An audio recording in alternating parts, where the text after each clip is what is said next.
ओम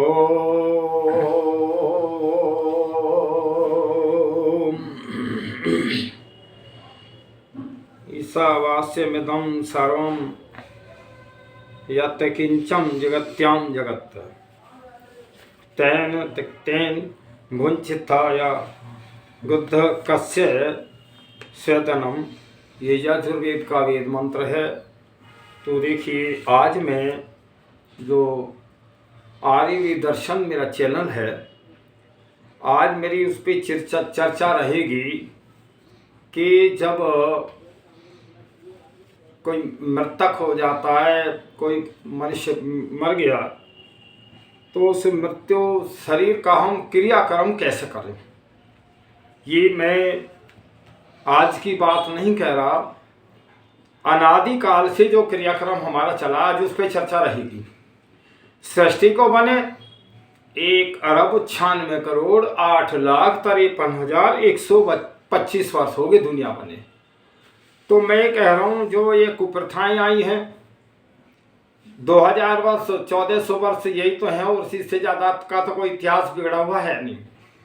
तो मैं आज ये उस विचारधारा में लेके जाऊंगा आपको कि जो अनादिकाल से जो मृतों का क्रियाक्रम हम कैसे करते थे, उसमें किस प्रकार के रीति रिवाज थे, आज उस पर चर्चा रहेगी। यहाँ प्रश्न क्या है? प्रश्न है मृतक शरीर का क्या करें। तो उस मृतक शरीर का ऋषि दयानंद कहते हैं, जीव आत्मा शरीर में रोग, शोक और आकस्मिक धक्का, दुर्बलता, दुर्घटना, बुढ़ापा आदि कारणों से शरीर को छोड़ता है। भाई, जब शरीर हमारे काबिल नहीं रहता, ये काम करने के नहीं रहता, रोग हो जाते हैं, तब शरीर छोड़ता है, आत्मा निकल जाता शरीर से। तो परमात्मा की व्यवस्था से और अपने कृत कर्म अनुसार अन्य शरीर धारण कर लेता है। ये शरीर छोड़ेगा, अगले शरीर में जीवात्मा चला जाएगा। परमात्मा की न्याय व्यवस्था से, अपनी इच्छा से नहीं जा सकता वो। अतः मृतक शरीर को वैदिक विधि से उस शरीर के बराबर शुद्ध देसी घी हो। जितना मृतक का वजन है उतना तो शुद्ध घी होना चाहिए, और उसके दुगनी सामग्री होनी चाहिए, और लकड़ियाँ। तो इसलिए सामग्री चंदन आदि की लकड़ियाँ से वेद मंत्रों का उच्चारण करते हुए और संस्कार विधि के 16वें संस्कार के अनुसार उचित समय पर जला दिया जाए। तो देखिए, जहाँ ये हमारे जीवन के 16 संस्कार हैं, तो अंतिम संस्कार तो ये शरीर का ही है। तो उस शरीर की अंतिम जो क्रिया है वो किस प्रकार करें, यह ऋषि कहते हैं। ऋषि कहते हैं, जहाँ मृतक शरीर रहा हो तो विधि 16वें संस्कार के अनुसार उचित समय पर और जला दिया जाए। जहाँ मृतक का रहा हो वहाँ शुद्ध पवित्र मार्जन लेपन करके प्रतिदिन दैनिक यज्ञ के उपरांत, तो यज्ञ के पश्चात आहुतियाँ शांति प्रकरण की दी जाएं, और तथा उपनिषदों का पाठ किया जाए। दग्ध शरीर की अस्थियाँ को कहीं भूमि में गाड़ दें। जो उसकी अस्थियाँ हैं, हड्डियाँ हैं, वो हम कहीं गंगा जैसे पवित्र जल में न डालें, नदी में। केवल जहाँ वो शमशान वो बना हुआ है वहीं कहीं किनारे में जमीन में गाड़ दें, बस, इससे ज़्यादा नहीं है। तो फिर ऋषि कहते हैं, मृतक शरीर का नाम प्रेत है, और उसके जल जाने पर उसे भूत अर्थात बीत गया, समाप्त हुआ, चला गया कहते हैं। तो वो जो है, जो बीत गया समय, मृत्यु हो गई, तो भूतकाल में वो समय की गणना है। भूत कोई ऐसी नहीं है कि कोई योनि है या कोई किसी प्रकार का भूत पला है, ऐसा नहीं है।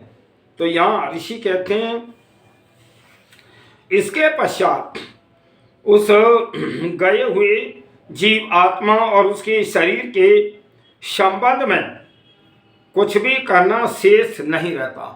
उसके बाद में कुछ भी कर्म नहीं है, केवल जो है लकड़ियां ले जाओ। और वैसे वैदिक विधि तो यह है, लगभग 7 फुट लंबा गहरा, 7 फुट लंबाई में गड्ढा, 5 फुट चौड़ा, 4 फुट गहरा, और टेपर में उस गड्ढा खोदें और उसमें लकड़ियों को जलाएं, चिंदे दीवार की तरह, मुर्दे रखें ऊपर, मुर्दे के फिर डाल दें। ऐसा करने से आपकी जो लकड़ियां हैं वो कम जलेंगी और आपको कुछ करना नहीं पड़ेगा। जो पेपर है ऊपर चौड़ाई, लकड़ियां नीचे कम है, तो वो लकड़ी जल जल के ही मुर्दे के ऊपर अपने आप आती रहेंगी।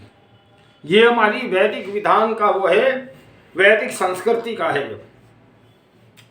तो देखिए, फिर इसके पश्चात उस गए हुए जीवात्मा और उसके शरीर के संबंध में कुछ भी करना शेष नहीं है। अर्थात भस्मांतम शरीरम के अनुसार शरीर के भस्मी होने पर उसके लिए सब कार्यों का अंत समाप्ति समझना चाहिए। हम कुछ भी करें तब भी हम उस जो आत्मा चली गई ना, उसको हम कुछ भेज नहीं सकते, कुछ पहुंचा नहीं सकते, उसके पाप और पुण्य को कम बढ़ती नहीं कर सके। ईश्वर की व्यवस्था में चला गया वो। तो यहाँ ये अवैधिक अनैतिक क्रियाएं कभी न करें और न माने। इन क्रियाओं को करे भी नहीं और माने भी नहीं। नंबर 1, मृतक शरीर को न जलाना। मृतक शरीर को जलाना ही अनादिकाल से, ना कि वो गड्ढा खोद के हम जमीन में दबावें और वो ऐसे जो है जहाँ शमशान घाट और वो हैं, लाखों करोड़ों एकड़ जमीन जो है विश्व की गिर रही है। तो मैं मुर्दे को जलाना चाहिए। आप 100 गज जमीन में हजारों लाखों मुर्दे जल जाएंगे, और लाखों मुर्दे को तो बहुत सारी जमीन चाहिए भाई। तो इसलिए विचार करो, ये हमारे अनादिकाल से ये क्रियाएं हैं, ये शरीर को जलाना है गीता में। और ये जो लोगों ने तरह तरह की भाई कहीं जंगल में छोड़ आए, पक्षी खा जाएं, या जमीन में जो है उसको दफनाएं, उसकी कबर बनाएं, सारी जो वेद के विरुद्ध हैं। जब कबर में मुर्दे को गाड़ दिया जाता है जमीन में, उसमें कीड़े पड़ते हैं, दुर्गंध होती है, वो विस्फोट होकर के बाहर आती है, वो जलवायु को बिगाड़ती है।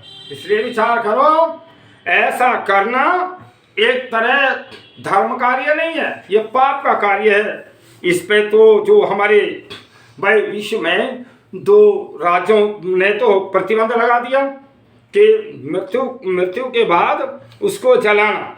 एक तो चीन ने घोषणा कर दी है और जापान ने। ये मैं क्या हूँ, ये संसार के लोगों, बुद्धिजीवियों, तुम विचार करो, आखिर उस मुर्दे को हम कैसे उसकी क्रियाएं करें। ये प्राचीन काल में मुर्दे जला ही जाते थे, कहीं नहीं गाड़े जाते थे, और ये गाड़ने की प्रथा बिल्कुल वेद के विरुद्ध है। ये सोचो लाभ क्या है, हानि क्या है, इससे ना करें तो क्या है, करें तो क्या है, इस पर विचार करना चाहिए, चिंतन करना चाहिए। तो मुर्दे को जलाना ही चाहिए। मैं विश्व के लोगों को कहता हूँ, विश्व के राजाओं को कहता हूँ, राजनीतिकों को कहता हूँ, शासनकर्ताओं को कहता हूँ, सब अपने अपने राज्य में घोषणाएं करें कि मुर्दे को जो जलाया जाएगा, जमीन में नहीं गाड़ा जाएगा, और उसके स्थान में फिर मृतक देह या दग्ध शरीर की अस्थियों को पानी में बहाना। पानी में जो बहाते हैं, नदियों में डालते हैं अस्थियों को, एक तरफ तो हम गंगा का जल शुद्ध पवित्र मानते हैं, फिर उनमें अस्थियों को डालते हैं। ये कुप्रथा है, नहीं डालना चाहिए, तो वहीं गड्ढा खोद के दबा देना चाहिए अस्थियों को, हड्डियों को। उस आत्मा को भूत प्रेत चुड़ैल के रूप में कल्पना करना बिल्कुल गलत है।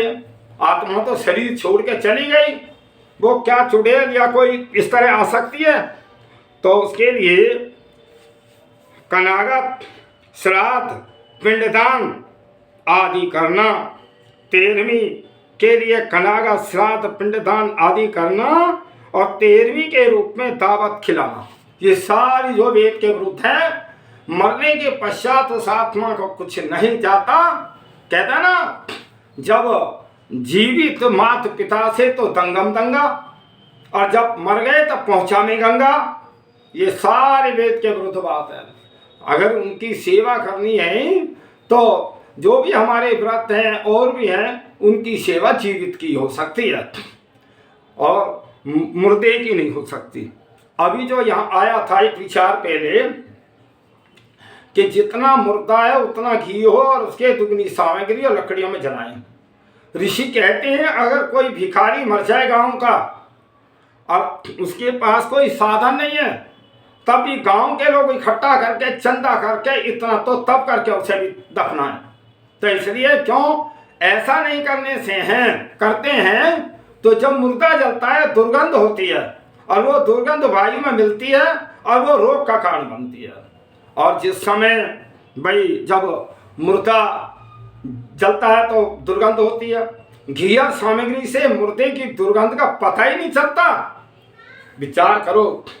तो मैंने, मेरी पत्नी जब आज से 9-10 वर्ष पहले गुजर गई, तो मैंने इसी प्रकार एक वैदिक जो जैसा हवन कुंड होता है ऐसे जमीन में इस प्रकार पेपर में जो गड्ढा खुदवा करके और लकड़ियां रखी गई उस पर उसको रखा, तो वो मैंने 45 किलो तो घी था मेरा, 140 किलो सामग्री थी और लकड़ियां तो आम की थी बढ़िया।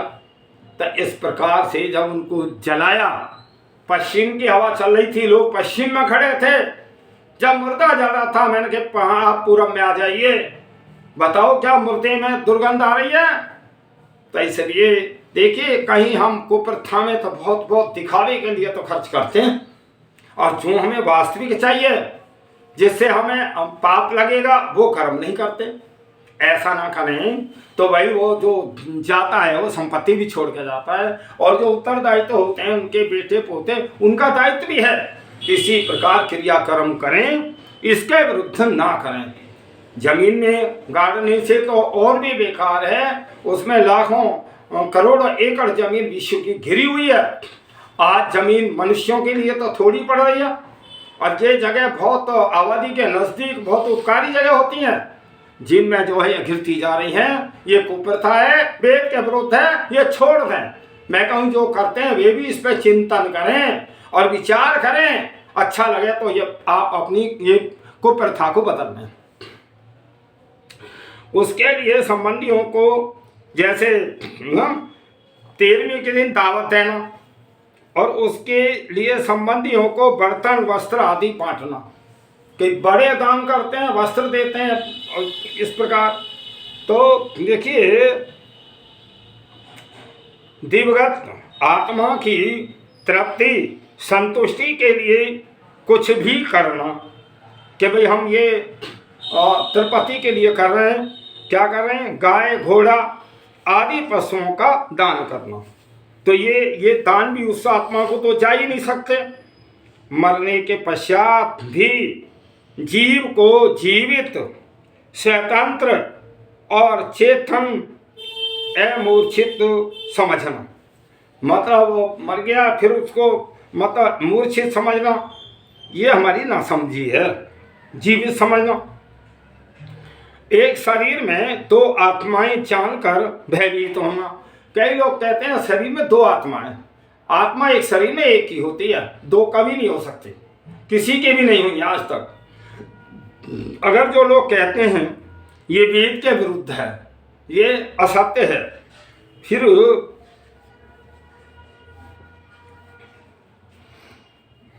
अपस्मार रोगी व्यक्ति में चीखने चिल्लाने से भी कुछ समझना। जैसे अस्थमा जो दिमाग के रोगी होते हैं और सोचन शक्ति बिगड़ जाती है, वो कुछ का कुछ कहने लगते हैं, फिर उसका जो है ये समझना ये भी गलत है और चिल्लाते हैं। दिवंगत आत्मा का अपने घर में पुनः आकर घूमना मानना। कई लोग कहते हैं कि वो आत्मा आई, हमने सपने में देखा और वो घूम गई। तो आत्मा तो शरीर छोड़ के चली गई, वो परमात्मा के अधीन है। जैसा उस आत्मा का कर्म रहा है वो अगले जन्म में चली जाती है, उस घर को छोड़ ही जाती है, अब दोबारा नहीं आती आत्मा। वो जो हमारे दिनचर्याएं रही हैं और जीवन जिनके साथ बीता है, वो स्वप्न में तो कभी दिखाई दे सकती है, वो आत्मा तो दिखाई ही नहीं देगी, क्योंकि आत्मा निराकार है। देखोगे कैसे? शरीर की बातचीत जो हमारी व्यवहार में रहती है वे तो सपने में आ सकती है। फिर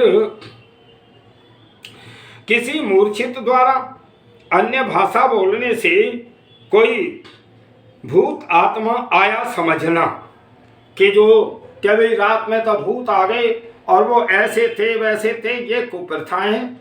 अगर भूत को योनि होती तो वो दिन में भी तो दिखाई देती। इसलिए विचार करो ये कहाँ से ये भूत प्रेत की वो ही जब वेदों का पढ़ना पढ़ाना छूट गया, महाभारत काल के पश्चात जैसा जिसके मन में आया ढोंग पाखंड और अपने नाम से ग्रंथों को छापा, लोगों ने पढ़े तो इससे भ्रांतियां फैली। विचार नहीं तो भाई आत्मा तो कहीं दोबारा इस प्रकार से नहीं आ सकती, परमात्मा की व्यवस्था से शरीर में जा सकती है। किसी मूर्छित द्वारा अन्य भाषा बोलने से कोई भूत आत्मा आया समझना। मृत व्यक्ति को की आत्मा को बुलाकर खेल दिखाना और ठगी करना। कई बार जो बड़े ये ढोंगी पाखंडी के वो आत्मा आ जाएगी और वो ठगी करते हैं, बहुत पैसा वैसा ले लेते हैं। अज्ञान के कहा व्यर्थी टोने टोटके में विश्वास करना। तो देखिए अज्ञानता के कारण जो जितने टोटके टोने होते हैं उन पर विश्वास करते हो।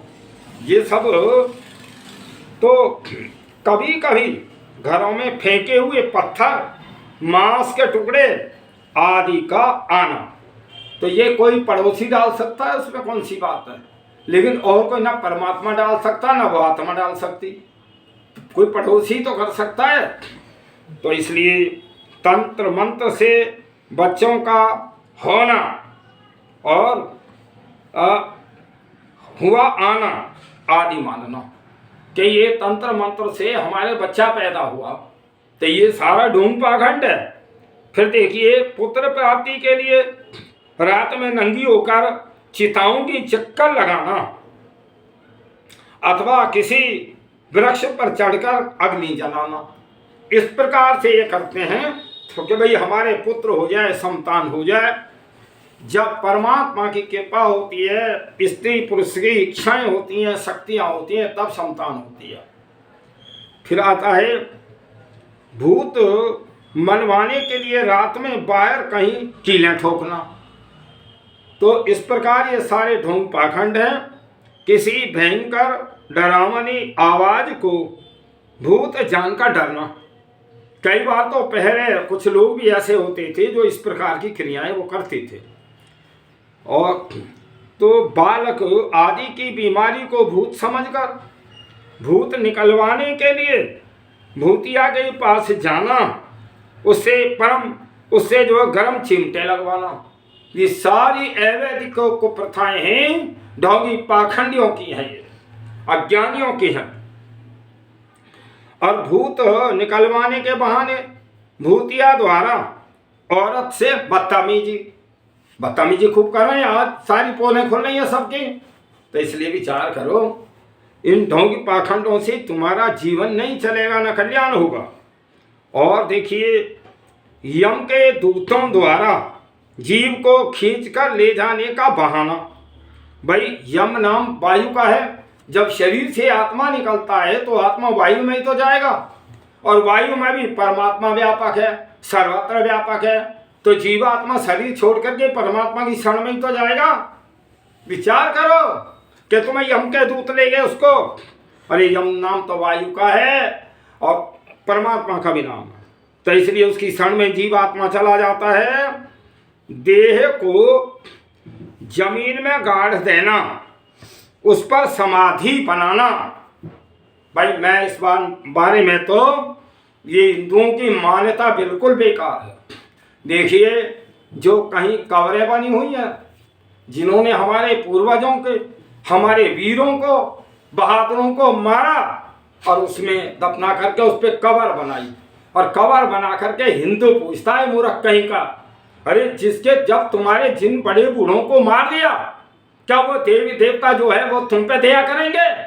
अरे थोड़ा सा अपनी बुद्धि पे तो जरा काम लो, बुद्धि पे जो लगाओ, सोचो समझो।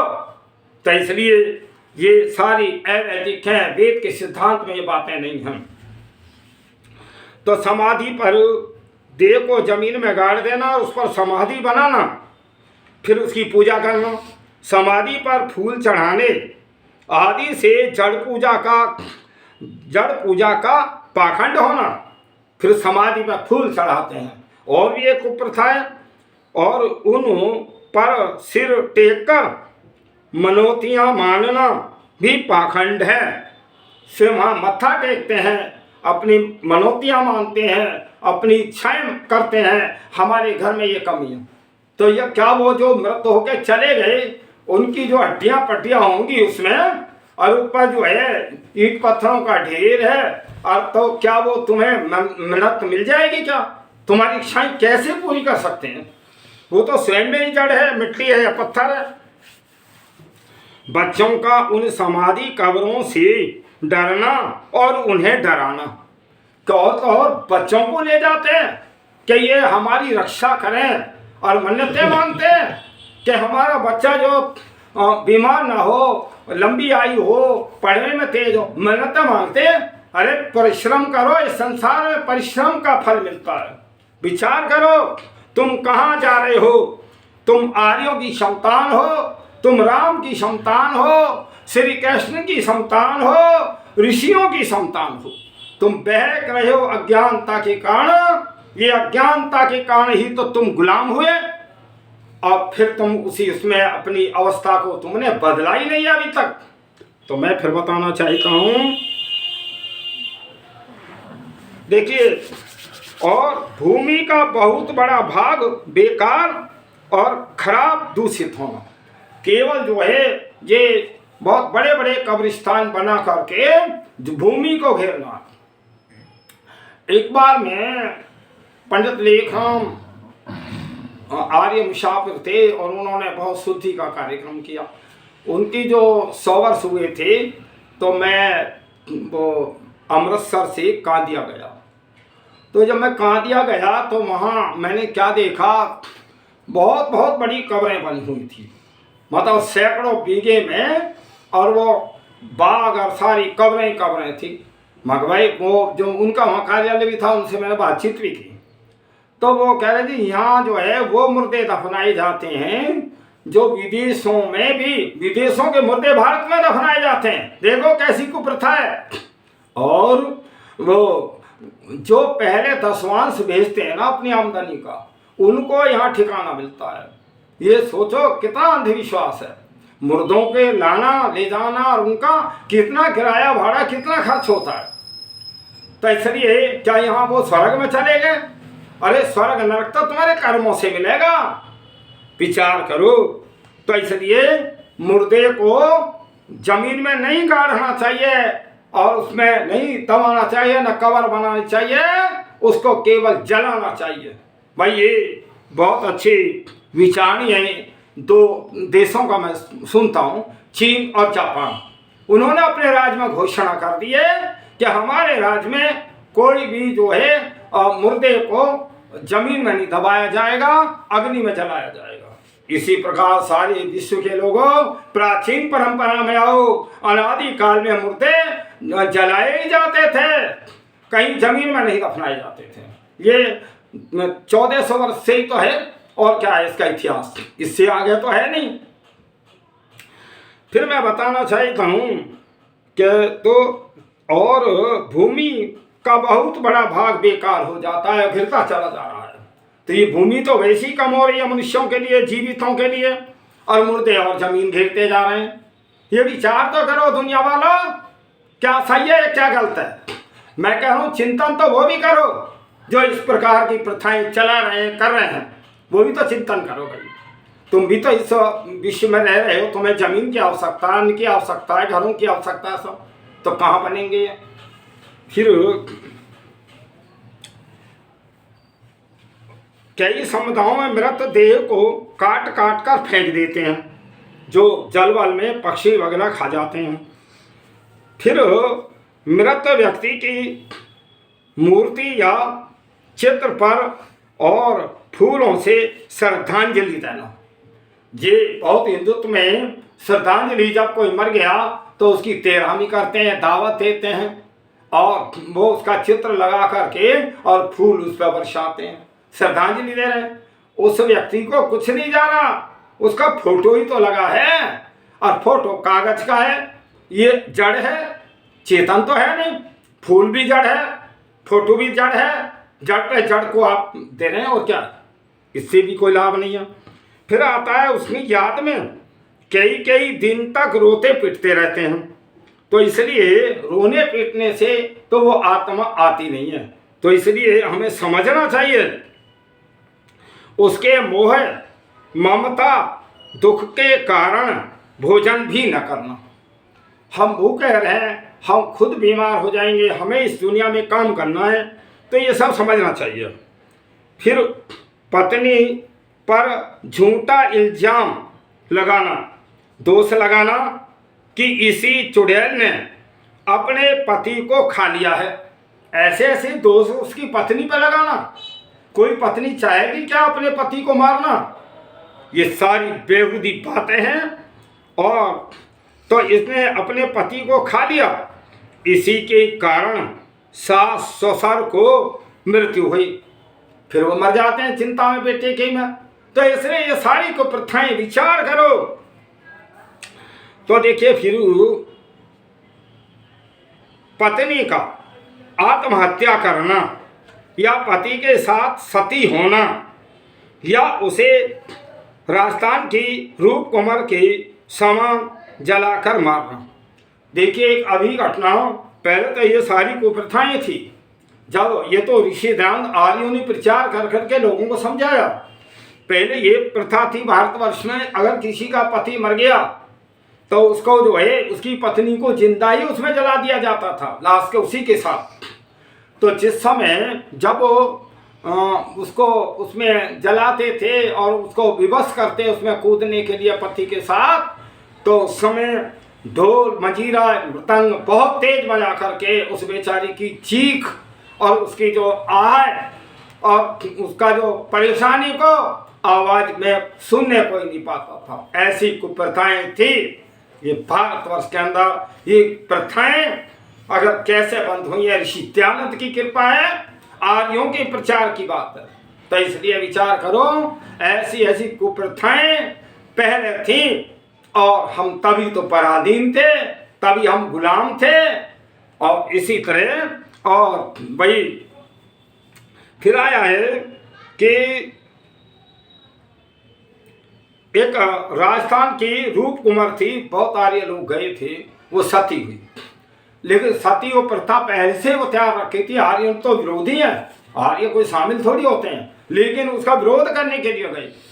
तो बेचारी की आवाज दबा दी गई और वो पति की लाश पे उसको जो है विवश होकर जो है डाल दिया।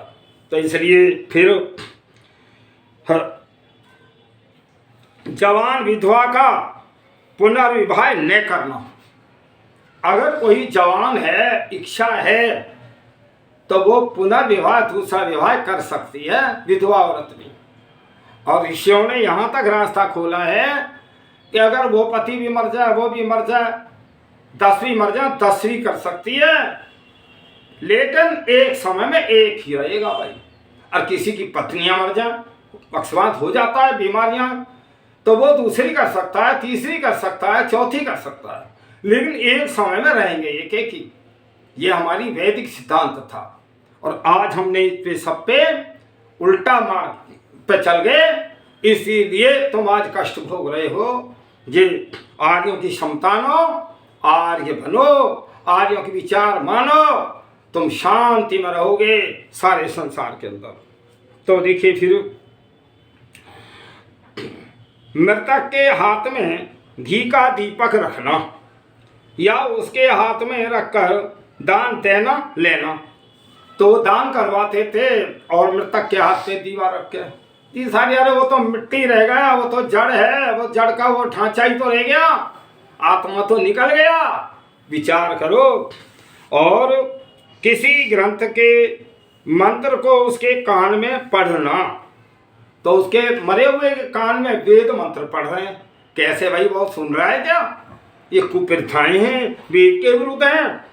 और वर्ष में एक बार मरण दिवस मनाना, उसके फोटो को और चेतन के समान पूजना। तो जब एक वर्ष में वर्षी करते हैं, उसका फोटो लगाते हैं, पूजते हैं, फूल चढ़ाते हैं, मालाएं चढ़ाते हैं, ये सारी कुप्रथाएं उस आत्मा को तो कुछ जाता ही नहीं। तो इसलिए विचार करो, पुरुष स्त्री पशु पक्षी आदि का जीव आत्मा पुनः पुनः उसी योनि शरीर में आकर जन्म लेता है, ऐसी बेहुदी मान्यताएं हैं। लोग सोचते हैं पशु का आत्मा पशु ही की योनि में जाएगा, आगे पशु का जन्म मिलेगा, मनुष्य का मनुष्य मिलेगा। इस प्रकार नहीं है। परमात्मा की न्याय व्यवस्था है कि जो जैसा कर्म तुम करोगे वैसा जो फल होगा वैसी योनि आपको मिलेगी। और ये न्याय व्यवस्था केवल मनुष्य पे है, और अन्य जो प्राणी हैं वो तो स्वयं ही भोग रहे हैं, उनके लिए ये व्यवस्था भी लागू नहीं है। वो तो भोग योनियां हैं, मनुष्य योनि कर्म योनि है, इसी पे लागू होती है। विचार करो।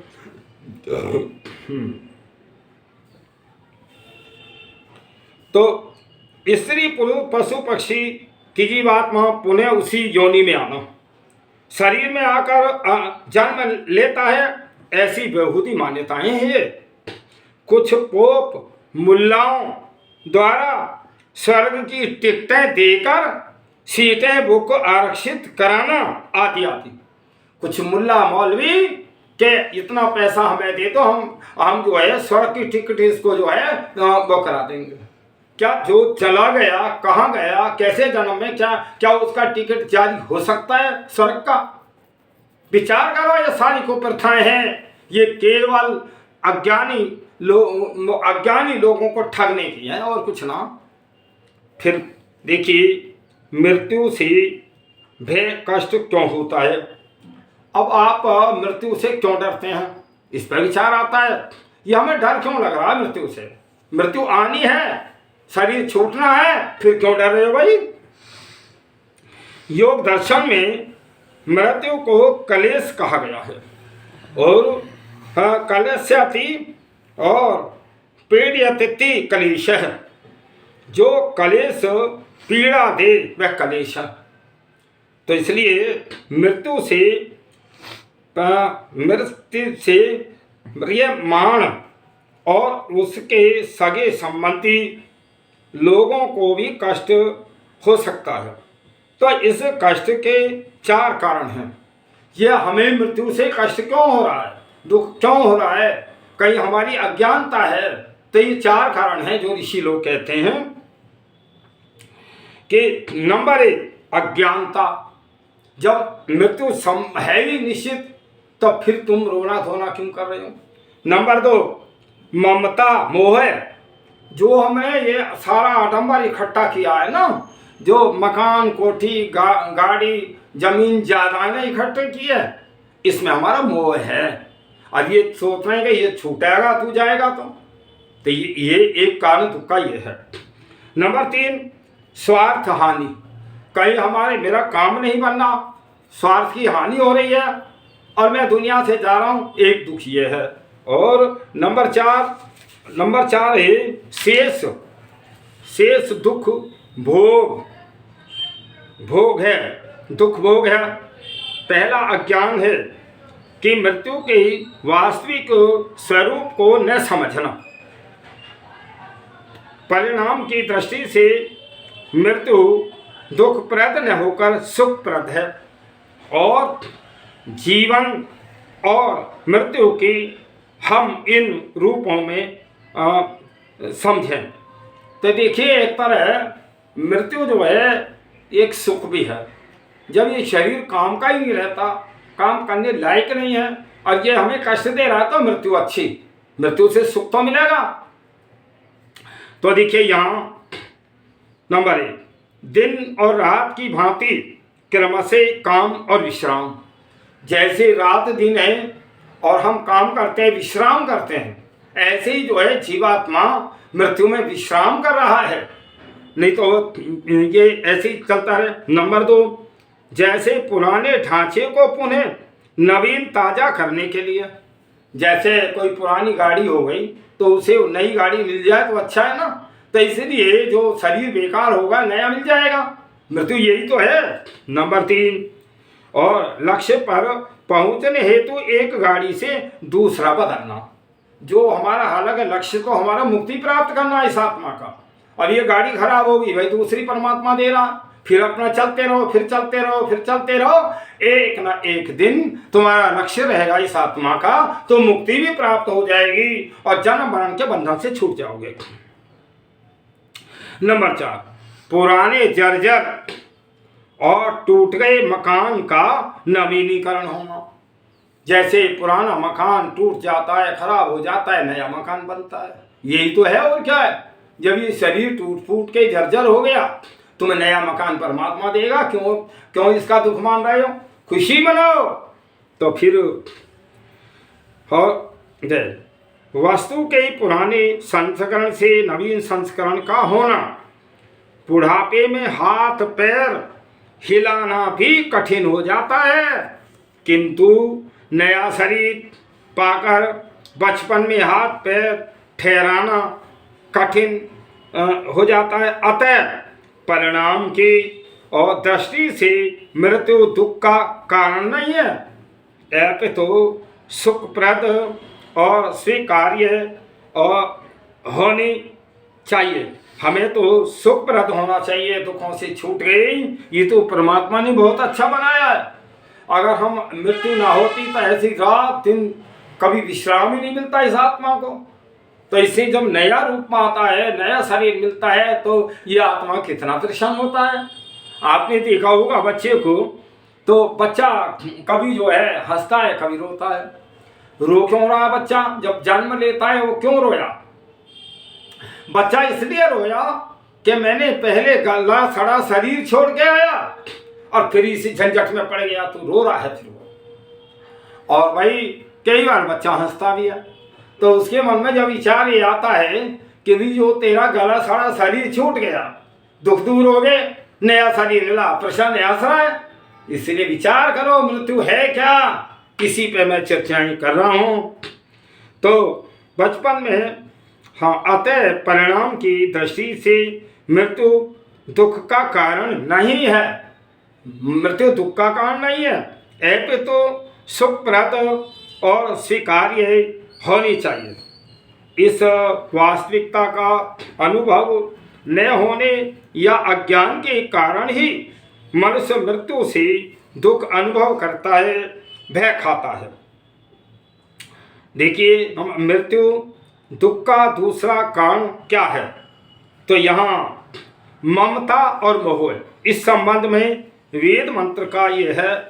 तो वेद मंत्र कहता है कि जो हमारा इस संसार में मोह है कि मैं ये छोड़ूंगा, मैंने इतना बढ़िया मकान बनाया, गाड़ी खरीदी है और मैं पोते की शादी करनी, उसकी करनी, ये जो मोह माया में फंसा पड़ा, तो इसलिए वो रो रहा है, इसलिए वो छोड़ना नहीं चाहता। अगर ये इसकी समझ में आ जाए कि ये जो तेरी संसार की वस्तु है, इसका तू स्वामी हो ही नहीं सकता, ना स्वामी है जब, तो फिर तो छोड़ना तो है, ये तो परमात्मा का है, जब मर्जी चाहे वो ले ले, तो फिर तुम्हें दुख किस बात का है। फिर यहाँ आता है कि संसार में जो कुछ भी है वह सब परमात्मा से आच्छादित व्याप्त है, मतलब परमात्मा से आच्छादित है, परमात्मा इसमें व्यापक है, उसी से सारा ब्रह्मांड तुम्हें चमकता नजर आ रहा है। तो फिर तुम इसके मालिक हो कहाँ, जिसके लिए तुम रो रहे हो जो छूट रहा है। फिर तो इसलिए तो देखिए, संसार में जो कुछ है परमात्मा से आच्छादित व्यापक है, अथवा यह सब उसी का है। अतः अपने लिए आवश्यक सभी पदार्थों को भी उस परमात्मा का ही समझकर त्याग पूर्वक और उपभोग करें।